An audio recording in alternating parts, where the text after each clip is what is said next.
ಮತ್ತೆ ಡಿನೋಟಿಫಿಕೇಶನ್ ಏನೋ ಮಾತಾಡ್ತೀರಾ ನಿಮ್ಮ ಬಗ್ಗೆ ಏನೋ ಮಾತಾಡಿದ್ರಲ್ಲ ಸರ್ ಮೊನ್ನೆ ಕೃಷ್ಣ ಬೈರೇಗೌಡರು ಬುದ್ಧಿವಂತರು ಅಂದ್ಕೊಂಡಿದ್ದೆ, ಆದ್ರೆ ಸ್ಕ್ರಿಪ್ಟೆಡ್ ಇದನ್ನ ಪ್ರೆಸ್ ಮೀಟ್ ಮಾಡಿದ್ದಾರೆ ಅಂತ.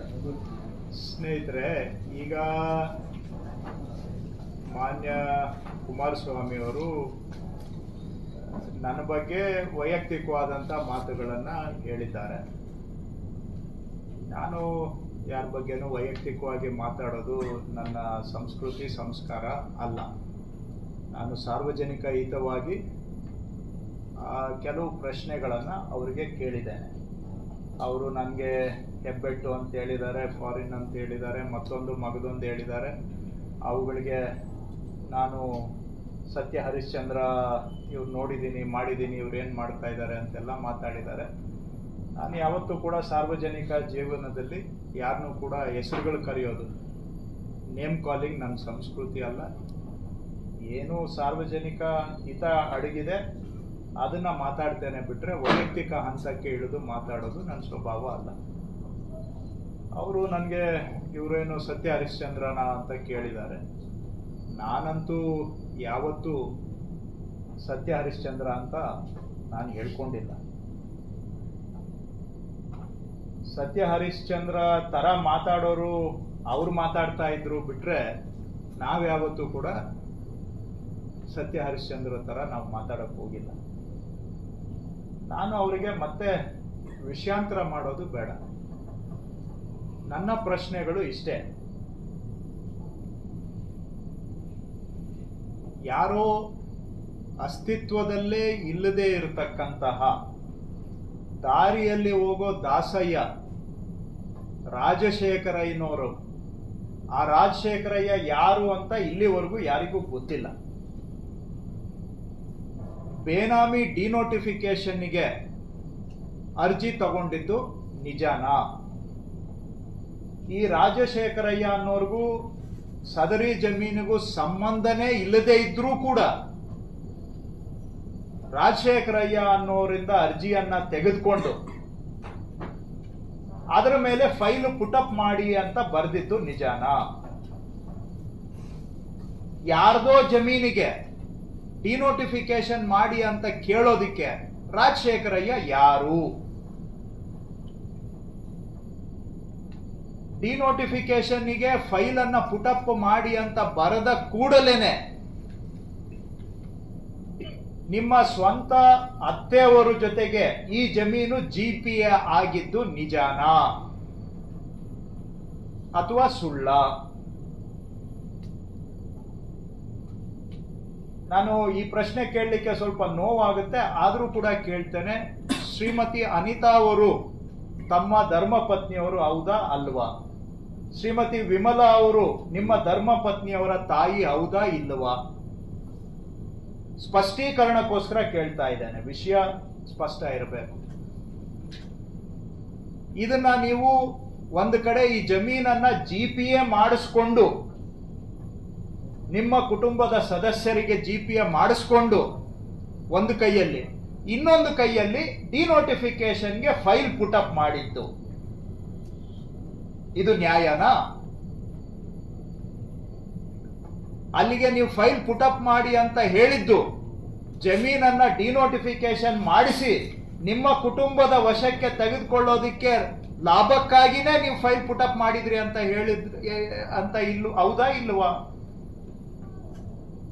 ಇದಾದ್ಮೇಲೆ ಡಿನೋಟಿಫಿಕೇಶನ್ ಆದ ಕೂಡಲೇ ಈ ಜಮೀನು ನಿಮ್ಮ ಧರ್ಮಪತ್ನಿಯವರ ಸಹೋದರನ ಹೆಸರಿಗೆ ರಿಜಿಸ್ಟರ್ ಆಗಿದ್ದು ನಿಜಾನಾ ಇಲ್ವಾ? ಇದು ಡಿನೋಟಿಫಿಕೇಶನ್ ಆಗಿದ್ದು ತೀರೋಗಿರೋ ವ್ಯಕ್ತಿಯ ಹೆಸರಿಗೆ ಹೌದಾ ಇಲ್ಲವಾ? ಡಿನೋಟಿಫಿಕೇಶನ್ಗೆ ಅರ್ಜಿ ಕೊಟ್ಟಾಗ ಆ ಜಮೀನಿನ ಮಾಲೀಕರು ಸತ್ತೋಗಿದ್ದು ನಿಜಾನಾ ಇಲ್ಲವಾ? ನೀವೇ ಹೇಳಿದ್ರಿ ಮೈಸೂರಿನಲ್ಲಿ ಹೇಗೆ ಸತ್ತೋಗಿರೋರ ಹೆಸರಿಗೆ ಡಿನೋಟಿಫೈ ಮಾಡ್ತಾರೆ ಅಂತ. ಗಂಗೆನಹಳ್ಳಿ ಸರ್ವೆ ನಂಬರ್ ಡಿನೋಟಿಫೈ ಆಗಿದ್ದು ಬದುಕಿರೋರ್ಗೆ ಆಯ್ತಾ, ಸತ್ತೋಗಿದ್ದವ್ರಿಗೆ ಆಯ್ತಾ? ಅಲ್ಲಿ ಕೂಡ ಅದು ಬಂದಿದ್ದು ಅವ್ರ ಬಾಮೈದಾಗೆ, ಇಲ್ಲೂ ಕೂಡ ಬಾಮೈದಾಗೆ. ಹಾಗಾದ್ರೆ ಸತ್ಯ ಹರಿಶ್ಚಂದ್ರನ ತರ ಮಾತಾಡ್ತಾ ಇದ್ದಿದ್ದು ಈಗ ಯಾಕೆ ನಮ್ಮ ಮೇಲೆ ನಾವು ಸತ್ಯ ಹರಿಶ್ಚಂದ್ರ ಅಂತ ಕೇಳ್ತೀರಾ? ನಾನು ಯಾವತ್ತೂ ಸತ್ಯ ಹರಿಶ್ಚಂದ್ರ ಅಂತ ನಾನು ಹೇಳ್ಕೊಂಡೇ ಇಲ್ಲ. ಚುನಾವಣಾ ರಾಜಕೀಯದಲ್ಲಿ ಇರೋರು ಯಾರು ಕೂಡ ಸತ್ಯ ಹರಿಶ್ಚಂದ್ರ ಆಗ್ಲಿಕ್ಕೆ ಸಾಧ್ಯ ಇಲ್ಲ. ಆದ್ರೆ ಬೇರೆಯವ್ರಿಗೊಂದು ಕಾನೂನು, ನಮಗೊಂದು ಕಾನೂನ. ಬೇರೆಯವರಿಗೆ ನಾವೇನ್ ಕಾನೂನು ಪಾಠ ಮಾಡ್ತೇವೆ, ನಮ್ಗೆ ನಾವು ಅದನ್ನ ಅಳವಡಿಸ್ಕೋಬೇಕು. ಈ ಪ್ರಶ್ನೆಗಳಿಗೆ ಅವರು ಉತ್ತರ ಕೊಡ್ಲಿ. ನಾನು ಮತ್ತೊಮ್ಮೆ ರಿಪೀಟ್ ಮಾಡ್ತೇನೆ, ಈ ಜಮೀನಿಗೆ ಸಂಬಂಧನೇ ಇಲ್ಲದೆ ಇರುವಂತಹ ರಾಜಶೇಖರ ಐನೋರಿಗೆ ಹೆಸರಲ್ಲಿ ಅರ್ಜಿಯನ್ನ ತೆಗೆದುಕೊಂಡು ಡಿನೋಟಿಫಿಕೇಶನ್ಗೆ ಫೈಲ್ ಪುಟಪ್ ಮಾಡಿ ಅಂತ ಹೇಳಿದ್ದು ಅಕ್ರಮಕ್ಕೆ ಆರಂಭ ಅಲ್ಲವಾ?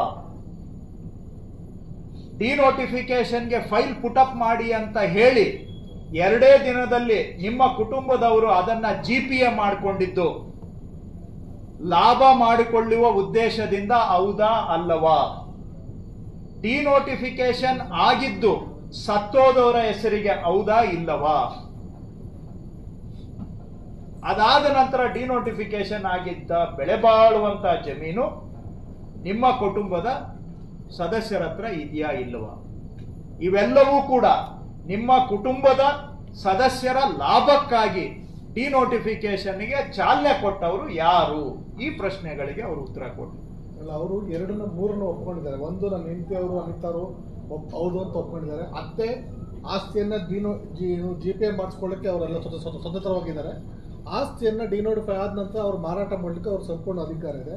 ಅದ್ರಲ್ಲಿ ನಿಮ್ಮ ತಕರಾರು ಏನು ಅಂತ ಪ್ರಶ್ನೆ ಮಾಡಿದ್ದಾರೆ ಅವರು. ನೀವು ಮುಖ್ಯಮಂತ್ರಿಗಳಾಗಿ ನಿಮ್ಮ ಅತ್ತೆಯವರು GPA ಮಾಡ್ಕೊಂಡಿದ್ದನ್ನ ಡಿನೋಟಿಫೈ ಮಾಡಿ ಅಂತ ಫೈಲ್ ಪುಟಪ್ ಮಾಡಿದ್ದು ಅದು ದುರುದ್ದೇಶದ್ದು ಹೌದಾ ಅಲ್ವಾ?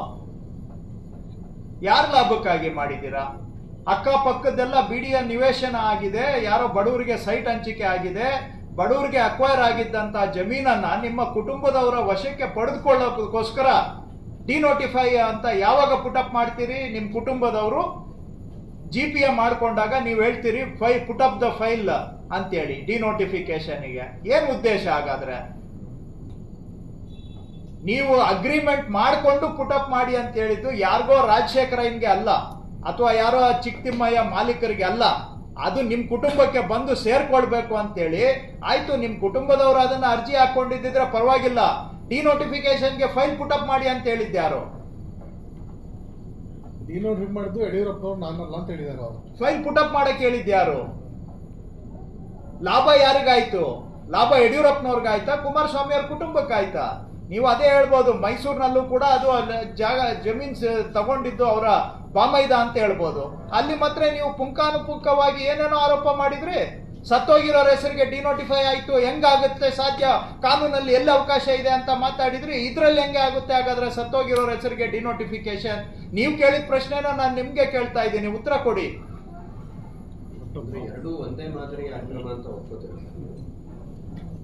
ಅಲ್ಲಿ ಯಾವುದು ಡಿನೋಟಿಫಿಕೇಶನ್ ಆಗಿಲ್ಲ. ಅಲ್ಲಿ ಎಲ್ಲೂ ಕೂಡ ಸಂಬಂಧ ಇರೋರು ಯಾರು ಕೂಡ ಇವ್ರು ಯಾರು ಅದರಲ್ಲಿ ಎಲ್ಲೂ ಫೈಲ್ ಪುಟಪ್ ಮಾಡಿ ಅಂತ ಬರ್ದಿಲ್ಲ. ಅಲ್ಲಿ ಅದನ್ನ ಡಿನೋಟಿಫಿಕೇಶನ್ ಮಾಡಿ ಅಂತಾನೂ ಬರ್ದಿಲ್ಲ, ಅಥವಾ ಬೇರೆ ಅವರು ಯಾವುದು ಅರ್ಜಿಯನ್ನು ಕೂಡ ಕೊಟ್ಟಿಲ್ಲ, ಎಲ್ಲೂ ಇವರು ಆದೇಶ ಮಾಡಿಲ್ಲ. ಇಲ್ಲಿ ನೇರವಾಗಿ ಇವರ ಹೆಸರಿನಲ್ಲೇ ಫೈಲ್ ಪುಟಪ್ ಆಗಿದೆ. ಪಾತ್ರ ಏನು? ಎರಡೂ ಕಡೆ ಬಾಮೈದ್ರದೇ ಸಂಕಟ ಅಲ್ಲ, ಇಲ್ಲಿ ಇವರು ನೋಡಿ, ದಯವಿಟ್ಟು ಬಾಮೈದರ್ದಲ್ಲ, ಇಲ್ಲಿ ಪ್ರಕ್ರಿಯೆ ಆರಂಭ ಆಗಿದ್ ಯಾರಿಂದ? ಫೈಲ್ ಪುಟಪ್ ಮಾಡಿ ಅಂತ ಹೇಳಿದ್ ಯಾರು? ಅಂಡ್ ಅರ್ಜಿ ಇರೋದು ಡಿನೋಟಿಫಿಕೇಶನ್ಗೆ, ಬೇರೆ ಏನಕ್ಕೂ ಅಲ್ಲ. ಅರ್ಜಿ ಕೊಟ್ಟಿದ್ದು ರಾಜಶೇಖರಯ್ಯ. ಯಾರು ರಾಜಶೇಖರಯ್ಯ? ಇವತ್ತವರೆಗೂ ಎಲ್ಲನ ಸಿಕ್ಕಿದಾರ ನಿಮ್ಗೆ? ಯಾರ್ದೋ ಬೇನಾಮಿ ತಗೊಂಡಿದಾರ? ರಾಜಶೇಖರಯ್ಯನ ಜಮೀನ ಅದು? ಅವ್ರದ್ದು ಇದೆಯಲ್ವ ಸರ್, ಎಂತ ಆಧಾರು? ಆವಾಗ ಎಲ್ಲಿತ್ತು? ಆವಾಗ ಎಲ್ಲಿತ್ತು? ಫೋಟೋ ಕಾಪಿ, ಅಡ್ರೆಸ್ ಏನಾದ್ರು ಎಲ್ಲಾದ್ರೂ ಇದ್ರೆ ತೋರಿಸ್ಲಿ. ಬೇನಾಮಿ ವ್ಯಕ್ತಿ, ನಕಲಿ ವ್ಯಕ್ತಿಯ ಹೆಸರಿನಲ್ಲಿ ಯಾರ್ದೋ ಜಮೀನ್ಗೆ ಅರ್ಜಿ ತಗೋತೀರಿ, ಅದ್ರ ಮೇಲೆ ನೀವೇ ಬರೀತೀರಿ ಫೈಲ್ ಪುಟಪ್ ಮಾಡಿ ಡಿನೋಟಿಫಿಕೇಶನ್ಗೆ ಅಂತ. ಡಿನೋಟಿಫಿಕೇಶನ್ ನ ಉದ್ದೇಶ ಏನು? ಲಾಭ ಮಾಡ್ಕೊಳ್ಳೋದಲ್ವಾ? ಫೈಲ್ ಬಿಲ್ಡಪ್ ಮಾಡಿಸಿದ್ ಯಾರು? ಸೊ ಹಾಗಾಗಿ ಇದಕ್ಕೆ ಉತ್ತರ ಕೊಡಿ ಅಂತ ಕೇಳ್ತಾ ಇದ್ದೀನಿ. ಯಾರ್ದು ತಪ್ಪು ನಪ್ಪು ನ್ಯಾಯಾಲಯ ತೀರ್ಮಾನ ಮಾಡುತ್ತೆ, ಉತ್ತರ ಕೊಡಿ ಅಂತ ನಾನು ಕೇಳ್ತಾ ಇದ್ದೀನಿ ಅಷ್ಟೇ, ಬೇರೇನಿಲ್ಲ. ಇಲ್ಲ, ತನಿಖೆ ಲೋಕಾಯುಕ್ತದವರು ಈಗ ಪರವಾಗಿ ತನಿಖೆ ಮಾಡ್ತಾ ಇದ್ದಾರೆ. ತನಿಖೆಯಿಂದ ಸತ್ಯಾಂಶ ಹೊರಗೆ ಬರಲಿ. ನಾವು ಸುಮ್ಮನೆ ಯಾರದ್ದು ನೋಡಿ, ನಾನು ನಿಮಗೆ ಲಾಸ್ಟ್ ಟೈಮು ಹೇಳಿದೆ, ಗಾಳಿಯಲ್ಲಿ ಗುಂಡಾರಿಸೋರು ಅಲ್ಲ ನಾವು. ಏನಾನ ಕರೆಕ್ಟ್ ನಮ್ಗೆ ಗೊತ್ತಿದ್ರೆ ಮಾತಾಡ್ತೀವಿ. ಅವ್ರು ನಮ್ಮನ್ನ ಎಬ್ಬೆಟ್ಟು ಅಂತ ಕರೆದಿದ್ದಾರೆ, ಏನೇನೋ ಕರೆದಿದ್ದಾರೆ, ಇರಲಿ, ಕರೀಲಿ. ಅವರು ವಯಸ್ಸಲ್ಲಿ ನಮಗಿಂತ ದೊಡ್ಡವರು, ಅವರಿಗೆ ನಮ್ಮನ್ನ ಭಾಳ ಏನೋ ಉಪೇಕ್ಷೆ ರೀತಿಯಲ್ಲಿ ಮಾತಾಡೋದ್ರಿಂದ ಅವರಿಗೆ ಖುಷಿ ಬರುತ್ತೆ ಅಂದರೆ ನನಗೇನದರಲ್ಲಿ ಅಭ್ಯಂತರ ಇಲ್ಲ. ತೀರ್ಮಾನ ಮಾಡೋರು ಜನ ಇದ್ದಾರೆ. ನಾನು ಇನ್ನೊಬ್ಬರ ಬಗ್ಗೆ ಯಾವತ್ತೂ ಕೂಡ ಕೇವಲವಾಗಿ ಮಾತಾಡೋದಿಲ್ಲ. ಆ ಸಂಸ್ಕೃತಿ ನಮ್ಮದು ಅಲ್ಲವೂ ಅಲ್ಲ. ಸಾರ್ವಜನಿಕ ಹಿತದಲ್ಲಿ ನಾನು ಕೇಳ್ತಾ ಇದ್ದೇನೆ. ವೈಯಕ್ತಿಕ ದಾಳಿ ಮಾಡಿ ತಪ್ಪಿಸ್ಕೊಳ್ಳುವಂತ ಪ್ರಯತ್ನ ಸರ್. ಯಾವುದು ನಿಮ್ ಬಗ್ಗೆ ವೈಯಕ್ತಿಕವಾಗಿ ದಾಳಿ ಮಾಡಿದ್ರೆ ಮಾತನಾಡೋದು ಕಡಿಮೆ ಮಾಡ್ತಾರೆ. ಅದಕ್ಕೆ ನೋಡಿ, ನಾವೇನು ಅವರು ನಮ್ಮನ ಬಗ್ಗೆ ಕೇವಲವಾಗಿ ಮಾತಾಡ್ತಾರೆ ಅಂತ ನಾವು ಕೇಳೋ ಪ್ರಶ್ನೆಯನ್ನ ಕೇಳೋದೇನು ಬಿಡೋದಿಲ್ಲ.